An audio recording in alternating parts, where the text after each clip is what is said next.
Magandang araw mga kabayan. Kung pupunta kayo sa Taiwan, heto ang 10 tips para mapadali ang buhay ninyo. Number 1, huwag magdala ng pagkain papasok ng Taiwan. Taiwan has a strict policy sa pagpasok ng agri-products. Make sure you finish your sandwich, burger, rice, fruits, etc. sa plane at i-dispose ang tira at huwag nang ilagay sa bag. Dahil nag-x-ray sila ng bagahe pagdating mo doon to check for these things. Number 2, bumili ng 3, 5, 7, or 10-day na data SIM. I prefer SIM over the Wi-Fi gadget para hindi na need ibalik at may Taiwan local number na magagamit if you want to register sa U-Bike na app para makarent ng mga bisikleta. Number 3, bumili ng Easy Card.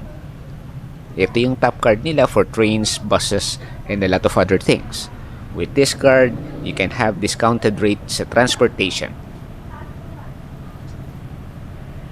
Number 4, to get cash, the best exchange rate is to withdraw from a bank. Just ensure na activated ang international withdrawal sa ATM mo, and for the best rate, withdraw at least $300 equivalent.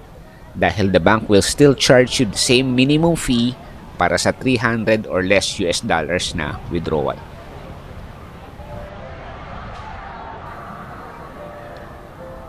Number 5, pag magsha-shopping, use credit card. Credit card rates are better than exchanging your peso to NTD or New Taiwan dollar. At pag nag-charge ka, always charge to the local currency, which in this case is New Taiwan dollar.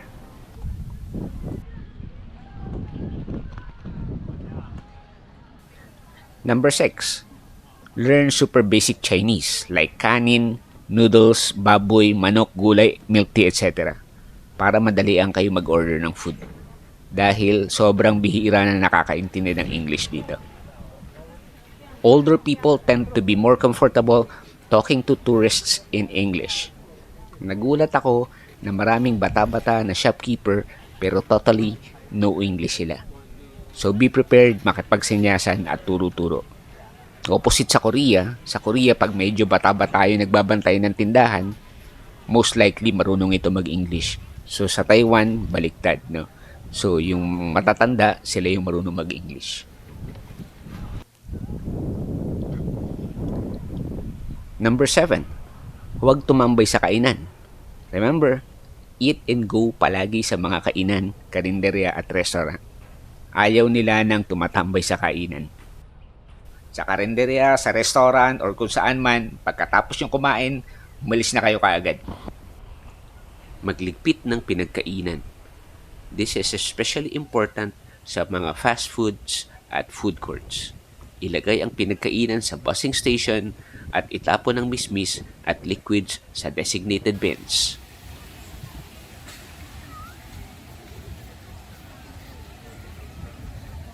Number 9, kung okay lang sa inyo or gusto nyo mag-bike, download the U-Bike app.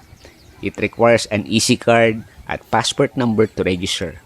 Kung magbabike kayo, watch my previous video na Taiwan Surprise.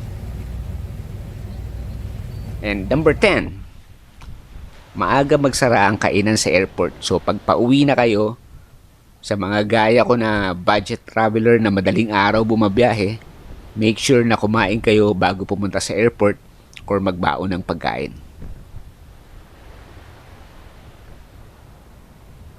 Yun lang po for today. Maraming salamat sa pakikinig. Good luck sa biyahe. Ingat!